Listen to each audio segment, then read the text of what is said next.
ಲೋಕಸಭೆ ಚುನಾವಣೆ ಸಮೀಪಿಸ್ತಾ ಇರುವಾಗ ಉಡುಪಿ ಚಿಕ್ಕಮಗಳೂರು ಲೋಕಸಭೆ ಕ್ಷೇತ್ರದ ಟಿಕೆಟ್ ವಿಚಾರ ಬಿಜೆಪಿಯಲ್ಲಿ ಬಿರುಗಾಳಿಯನ್ನ ಎಬ್ಬಿಸಿದೆ.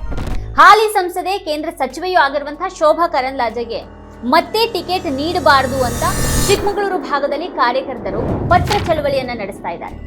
ಇದರ ಜೊತೆಗೆ ವಾಟ್ಸ್ಆಪ್ ಸ್ಟೇಟಸ್ ನಲ್ಲೂ ಶೋಭಾ ವಿರೋಧಿ ಅಭಿಯಾನ ಜೋರಾಗಿನೇ ನಡೀತಾ ಇದೆ. ಇತ್ತೀಚೆಗೆ ಉಡುಪಿಯಲ್ಲಿ ಮೀನುಗಾರ ಮುಖಂಡರ ಜೊತೆಗೆ ಶೋಭಾ ಜಟಾಪಟಿಯ ವಿಡಿಯೋ ವೈರಲ್ ಆದ ಬೆನ್ನಿಗೆ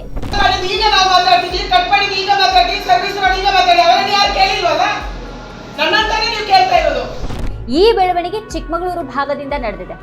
ಒಟ್ಟಾರೆ ಉಡುಪಿ ಚಿಕ್ಕಮಗಳೂರು ಎರಡೂ ಕಡೆಗಳಲ್ಲಿ ಶೋಭಾ ಸ್ಪರ್ಧೆಯನ್ನ ವಿರೋಧಿಸುವ ಬಣಗಳು ಬಿಜೆಪಿಯೊಳಗೇನೆ ಇದೆ ಅನ್ನೋದು ಈಗ ಜಗಜ್ಜಾಹೀರಾಗಿದೆ. ಇಲ್ಲಿ ವಿಶೇಷ ಅಂದ್ರೆ ಈ ಪತ್ರ ಅಭಿಯಾನಕ್ಕೆ ಶೋಭಾ ಕರಂದ್ಲಾಜೆ ಮಾತ್ರ ಅಲ್ಲ, ಮಾಜಿ ಮುಖ್ಯಮಂತ್ರಿ ಯಡಿಯೂರಪ್ಪನವರು ಕೂಡ ಖಾರವಾಗಿ ಪ್ರತಿಕ್ರಿಯೆಯನ್ನ ನೀಡಿದ್ದಾರೆ. ಗಂಡಸರಲ್ಲಿ ಕೆಲವೊಂದು ವರ್ಗ ಇದೆ, ಅವರಿಗೆ ದುಡ್ಡಿನ ಮದ, ಹಾಗಾಗಿ ಅಹಂಕಾರದಿಂದ ಹೀಗೆಲ್ಲ ಮಾಡಿಸ್ತಾ ಇದ್ದಾರೆ, ಅಧಿಕಾರ ತಮ್ಮಲ್ಲೇ ಇರಬೇಕು ಅನ್ನುವಂತಹ ಚಪಲ ಅಂತ ಶೋಭಾ ಪ್ರತಿಕ್ರಿಯೆಯನ್ನ ನೀಡಿದ್ದಾರೆ. ಪತ್ರ ಅಭಿಯಾನದ ಬಗ್ಗೆ ಮಾತನಾಡಿದಂತ ಯಡಿಯೂರಪ್ಪನವರು, ಶೋಭಾ ಅವರು ಇಂಥ ಅಭಿಯಾನಕ್ಕೆ ಜಗ್ಗಬೇಕಾಗಿಲ್ಲ, ಇದನ್ನೆಲ್ಲ ಯಾರು ಮಾಡಿಸ್ತಾ ಇದ್ದಾರೆ ಅನ್ನೋದು ಗೊತ್ತಿದೆ, ಇದೊಂದು ಷಡ್ಯಂತ್ರದ ಭಾಗ ಅನ್ನೋದು ಗೊತ್ತಿರುವಂತಹ ವಿಚಾರ ಅಂತ ಖಾರವಾಗಿನೇ ಹೇಳಿದ್ದಾರೆ.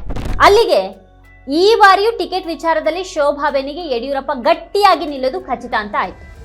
ಸತತ 2 ಬಾರಿ ಶೋಭಾ ಕರಂದ್ಲಾಜೆ ಅವರು ಉಡುಪಿ ಚಿಕ್ಕಮಗಳೂರಿನಿಂದ ಸಂಸದರಾಗಿದ್ದಾರೆ, ಕೇಂದ್ರ ಸಚಿವೆನೂ ಆಗಿದ್ದಾರೆ. ಆದ್ರೆ ಚಿಕ್ಕಮಗಳೂರು ಜಿಲ್ಲೆಗೆ ಇವರ ಕೊಡುಗೆ ಏನೇನೂ ಇಲ್ಲ. ಈ ಹಿನ್ನೆಲೆಯಲ್ಲಿ ಶೋಭಾ ಅವರಿಗೆ ದಯವಿಟ್ಟು ಟಿಕೆಟ್ ನೀಡಬಾರದು ಅಂತ ವೈರಲ್ ಆಗಿರುವಂತಹ ಪತ್ರದಲ್ಲಿ ಒತ್ತಾಯ ಮಾಡಲಾಗಿದೆ. ಇದ್ರ ಜೊತೆಗೇನೆ ಉಡುಪಿ ಚಿಕ್ಕಮಗಳೂರು ಲೋಕಸಭೆ ಕ್ಷೇತ್ರಕ್ಕೆ ಸಿಟಿ ರವಿ ಅವರೇ ಸೂಕ್ತ ಅಭ್ಯರ್ಥಿ, ಅವರೇ ಹಿಂದೂ ಹುಲಿ ಅಂತ ವಾಟ್ಸ್ಆಪ್ ಸ್ಟೇಟಸ್ ಅಭಿಯಾನ ಕೂಡ ನಡೀತಾ ಇದೆ. ಶೋಭಾ ವಿರೋಧಿ ಅಭಿಯಾನ ಹಾಗೂ ಸಿಟಿ ರವಿ ಪರ ಅಭಿಯಾನ ಒಟ್ಟೊಟ್ಟಿಗೆ ಶುರುವಾಗಿರೋದ್ರಿಂದ ಶೋಭಾ ಹೇಳಿದ ಆ ದರ್ಪದ ಗಂಡಸು ಯಾರು ಅನ್ನೋದು ಈಗ ದೊಡ್ಡ ಚರ್ಚೆಯ ವಿಷಯ ಆಗಿದೆ. ಈ ಷಡ್ಯಂತ್ರದ ಹಿಂದೆ ಯಾರೆಲ್ಲ ಇದ್ದಾರೆ ಅನ್ನೋದು ಸದ್ಯದಲ್ಲೇ ಗೊತ್ತಾಗ್ಲಿದೆ.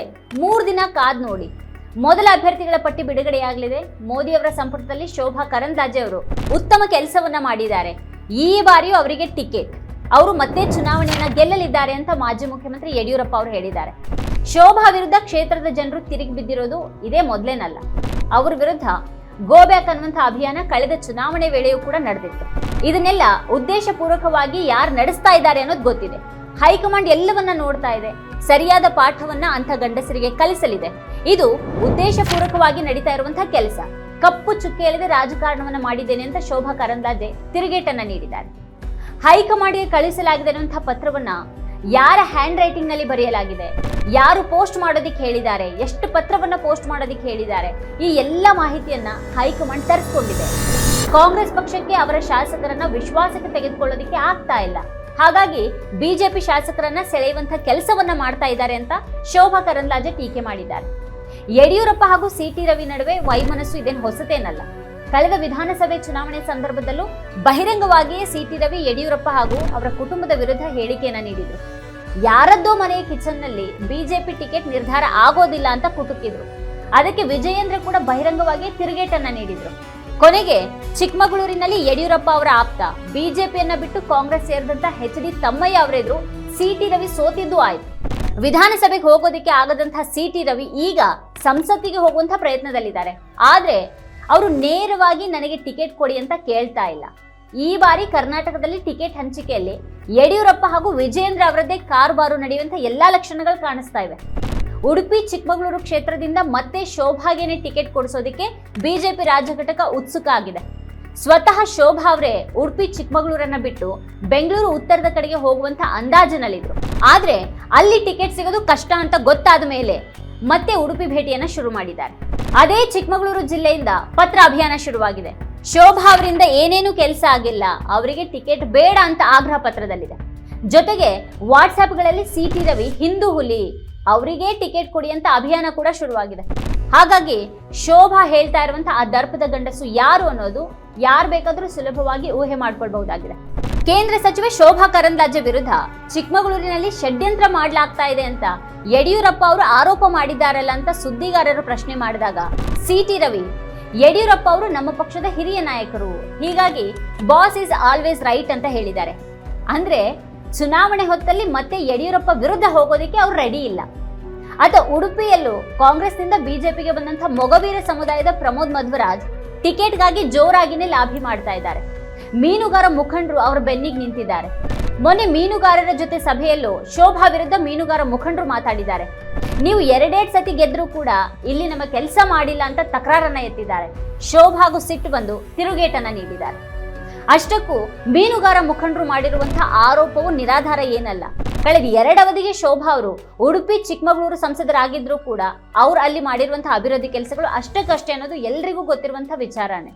ಹೇಳಿ ಕೇಳಿ ಶೋಭಾ ಕರಂದ್ಲಾಜೆ ಹಿಂದುತ್ವ ನಿಲುವು, ಕೋಮುವಾದಿ ಹಾಗೂ ಪ್ರಚೋದನಕಾರಿ ಹೇಳಿಕೆಗಳ ಮೂಲಕನೇ ರಾಜಕೀಯವಾಗಿ ಸುದ್ದಿಯಲ್ಲಿದ್ದವರು. ಅವರು ಯಾವತ್ತೂ ಕೂಡ ಅಭಿವೃದ್ಧಿ ರಾಜಕಾರಣವನ್ನ ನೆಚ್ಕೊಂಡವರೇ ಅಲ್ಲ. ತಮ್ಮ ಕ್ಷೇತ್ರದ ಮೀನುಗಾರರು ನಿಗೂಢವಾಗಿ ಸಾವಿಗೀಡಾದಾಗ ಕೂಡ ಶೋಭಾ ಅವ್ರ ಪರವಾಗಿ ಧ್ವನಿ ಎತ್ತಲಿಲ್ಲ. ಅವ್ರ ಅಳಲಿಗೆ ಸ್ಪಂದಿಸಲಿಲ್ಲ. ಸರ್ಕಾರದ ವಿರುದ್ಧದ ಮೀನುಗಾರರ ಅಸಮಾಧಾನಕ್ಕೆ ಅವ್ರ ಧ್ವನಿಗೂಡಿಸಲಿಲ್ಲ. ಅವ್ರೇನಿದ್ರು ಮೋದಿ ಸರ್ಕಾರದ ಪರವಾಗಿನೇ ಮಾತಾಡಿದ್ರು. ಅವ್ರ ಜೊತೆಗೆ ಬಿಜೆಪಿಯ ಕಟ್ಟಾ ಕಾರ್ಯಕರ್ತರೇ ಮುನಿಸ್ಕೊಂಡಂತಹ ಘಟನೆಗಳು ಈ ಹಿಂದೆ ನಡೆದಿದ್ದಿದೆ. ಬಿಜೆಪಿ ಕಾರ್ಯಕರ್ತನೊಬ್ಬ ಶೋಭಾ ಅವರನ್ನ ಫೋನ್ ಸಂಭಾಷಣೆಯಲ್ಲಿ ತರಾಟೆಗೆ ತೆಗೆದುಕೊಂಡಿದ್ದು ಭಾರಿ ಸುದ್ದಿಯಾಗಿತ್ತು. ಆದ್ರೆ ವರಿಷ್ಠರ ಆಶೀರ್ವಾದ ಇರುವಂತಹ ಶೋಭಾ ಯಾವತ್ತೂ ಕೂಡ ತಳಮಟ್ಟದ ಕಾರ್ಯಕರ್ತರ ಮತದಾರರ ಬಗ್ಗೆ ಹೆಚ್ಚು ತಲೆ ಕೆಡಿಸಿಕೊಂಡವರಲ್ಲ. ಕಳೆದ ಬಾರಿಯೂ ಅವರಿಗೆ ಟಿಕೆಟ್ ಕೊಡಬಾರ್ದು ಅನ್ನುವಂಥ ಒಂದು ಆಗ್ರಹ ಕೇಳಿ ಬಂದಿತ್ತು. ಆದ್ರೆ ಕೊನೆಗೂ ಟಿಕೆಟ್ ಸಿಕ್ಕಿದ್ದು ಅವ್ರಿಗೇನೆ. ದೊಡ್ಡ ಅಂತರದಲ್ಲಿ ಗೆದ್ದು ಬಿಟ್ರು. ಟಿಕೆಟ್ ಕೊಡೋದು ವರಿಷ್ಠರು, ಮತ ಪಡೆಯೋದು ಗೆಲ್ಲೋದು ಹಿಂದುತ್ವ ಹಾಗೂ ಮೋದಿ ಅಲೆ ಮೇಲೆ. ಬೇರೆ ತಲೆಬಿಸಿ ಯಾಕೆ ಅನ್ನುವಂತೆಯೇ ಅವರು ಕಳೆದೊಂದು ದಶಕದಲ್ಲಿ ರಾಜಕಾರಣವನ್ನ ಮಾಡ್ಕೊಂಡು ಬಂದವರು. ಈಗಲೂ ತನ್ನ ವಿರುದ್ಧದ ಅಭಿಯಾನಕ್ಕೆ ಹೈಕಮಾಂಡ್ ಉತ್ತರ ನೀಡುತ್ತೆ ಅಂತಾನೆ ಹೇಳಿದ್ದಾರೆ ಶೋಭಾ ಕರಂದ್ಲಾಜೆ. ಅಂದ್ರೆ ಅವ್ರಿಗೆ ಬಹಳ ಚೆನ್ನಾಗಿ ಗೊತ್ತಿದೆ, ಈಗ ಬಿಜೆಪಿಯಲ್ಲಿ ನಡೆಯೋದು ಮೋದಿ ಅಮಿತ್ ಶಾ ಮಾತು ಮಾತ್ರ. ಕರ್ನಾಟಕದ ಮಟ್ಟಿಗೆ ಯಡಿಯೂರಪ್ಪ ಹಾಗೂ ವಿಜೇಂದ್ರ ಅವರೇ ಈಗ ಬಾಸ್. ಅವರೆಲ್ಲರೂ ತನ್ನ ಬೆಂಬಲಕ್ಕಿದ್ದಾರೆ. ಕೊನೆಗೆ ಮೋದಿ ಅವರು ಟಿಕೆಟ್ ಕೊಟ್ಟಿದ್ದಾರೆ ಅಂತ ಬಂದ್ರೆ ಎಲ್ಲಾ ಸ್ಥಳೀಯ ಬಿಜೆಪಿ ಮುಖಂಡರು ಕಾರ್ಯಕರ್ತರು ಕೆಲಸ ಮಾಡೋದು ಓಟ್ ಹಾಕೋದು ಬಿಜೆಪಿಗೇನೆ. ಅಷ್ಟರ ಮಟ್ಟಿಗೆ ತಾನು ಸೇಫ್ ಅಂತ ಶೋಭಾ ಯಾರನ್ನ ಕೂಡ ಕೇರ್ ಮಾಡ್ತಾ ಇಲ್ಲ. ಮುಂದೆ ಏನಾಗುತ್ತೆ ಅನ್ನೋದನ್ನ ಕಾದ್ ನೋಡೋಣ. ಇದೇ ಈ ಹೊತ್ತಿನ ಸ್ಪೆಷಲ್. ನೋಡ್ತಾ ಇರಿ ವಾರ್ತಾ ಭಾರತಿ. ನೀವಿನ್ನು ವಾರ್ತಾ ಭಾರತಿ ಯೂಟ್ಯೂಬ್ ಚಾನಲ್ಗೆ ಸಬ್ಸ್ಕ್ರೈಬ್ ಆಗಿಲ್ಲ ಅಂದ್ರೆ ಈ ಕೂಡಲೇ ಸಬ್ಸ್ಕ್ರೈಬ್ ಆಗಿ, ಹಾಗೆ ಪಕ್ಕದಲ್ಲಿರೋ ಬೆಲ್ ಐಕಾನ್ ಪ್ರೆಸ್ ಮಾಡಿ.